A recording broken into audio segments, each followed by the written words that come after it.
My name is Doaa Shalabi, and I am a PhD candidate at the University of Waterloo in Ontario, Canada.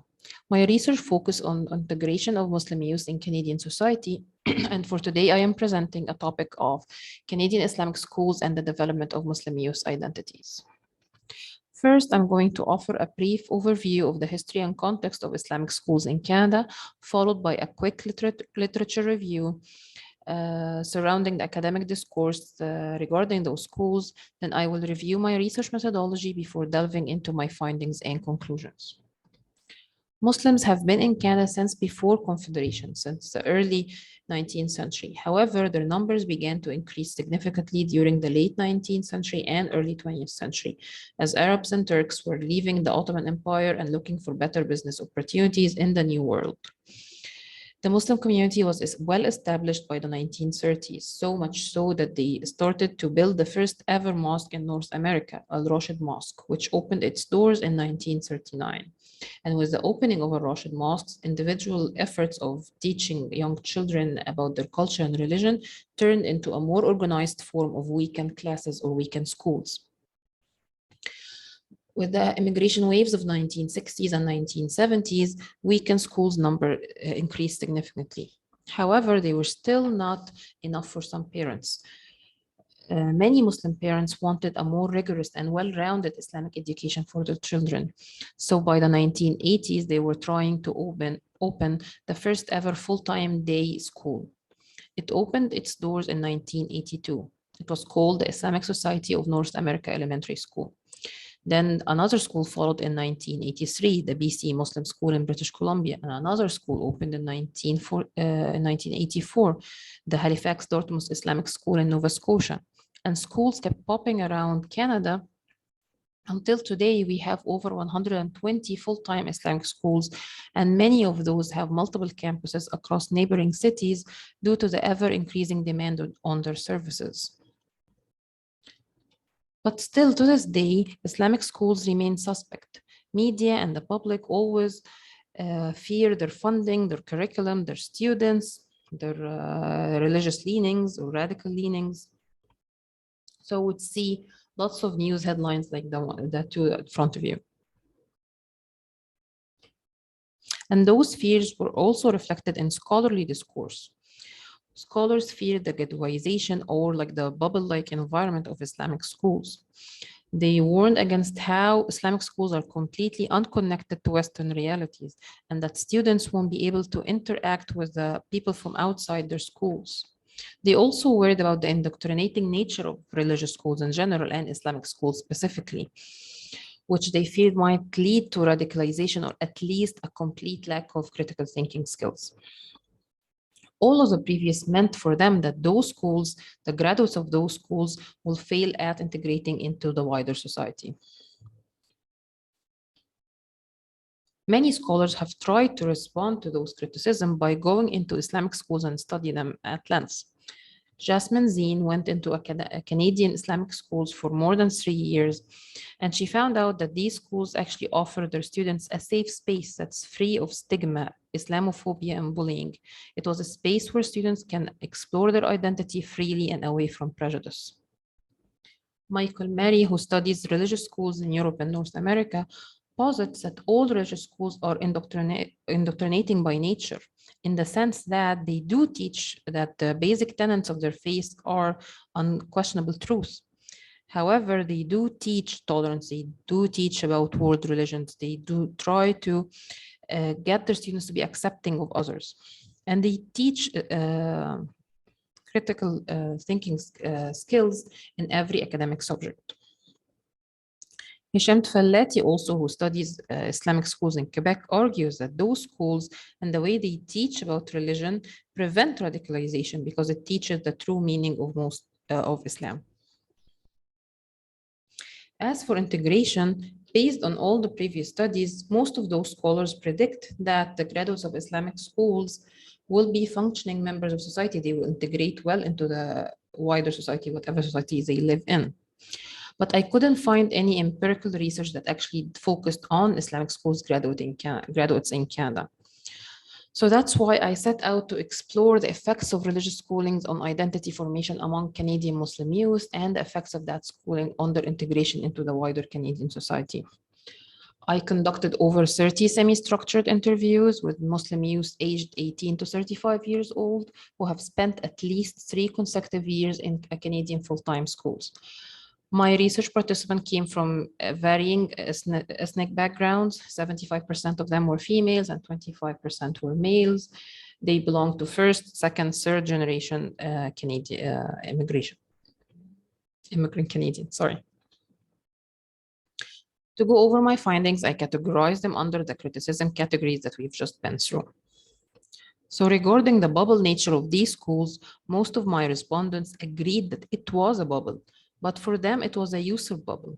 They were surrounded by their community. Their teachers actually cared about them. They weren't just doing a job. They wanted those students to succeed. The schools offer them a space where they can eat what they want, practice their beliefs freely without explanations or unnecessary prejudice. It was a space that protected them from the stigma surrounding their Muslim identity and the effort to combat that stigma. So for example, one of my research respondents, Dee, talked about always trying to be more in public school and how she felt relief when she entered Islamic high school, how she was finally able to be just herself, not instead of always trying. She liked it to be to the situation when you're a woman walking into a room full of men or when you're a woman walking into a room full of women. The amount of relief that she felt. As for the indoctrination and lack of critical thinking, most of my respondents stated that they loved the academic experience in Islamic schools. They were taught valuable critical skills that benefited them later on in their university and career.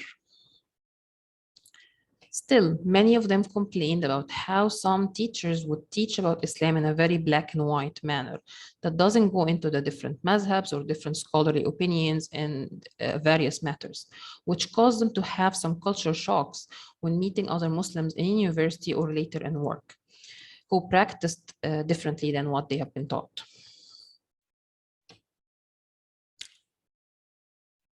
Finally, when it comes to the integration of Muslim youth, integration in itself is a very contentious topic. It has different definitions, but generally in Canada, it revolves around being a good citizen of the world, about fitting into the Canadian mosaic.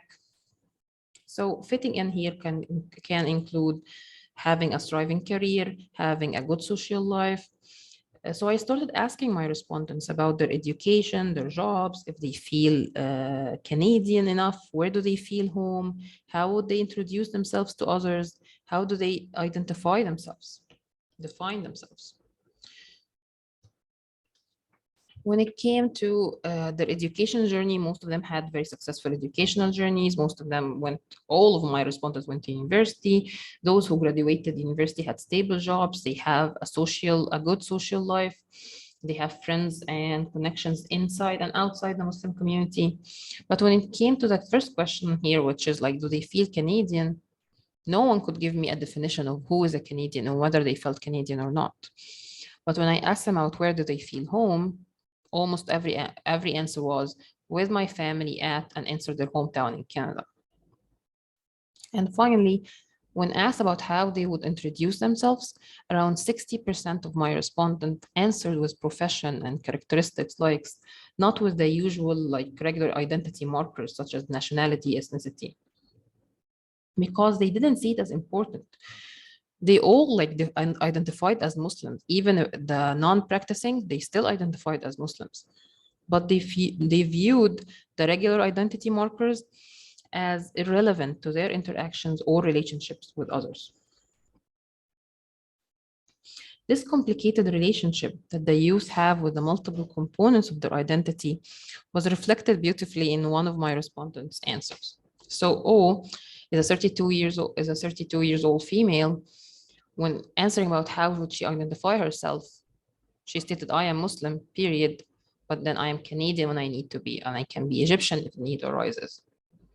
And when probed further about the stable Muslim, but the changing other markers, she answered that it was like a root for her. This is who she is. She could not pass as Canadian. She could not pass as fully Egyptian. But she needed that root for her to respect herself and for others to respect her,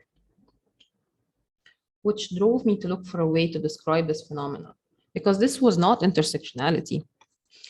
It was a refusal of most labels, but still acknowledging the religious roots.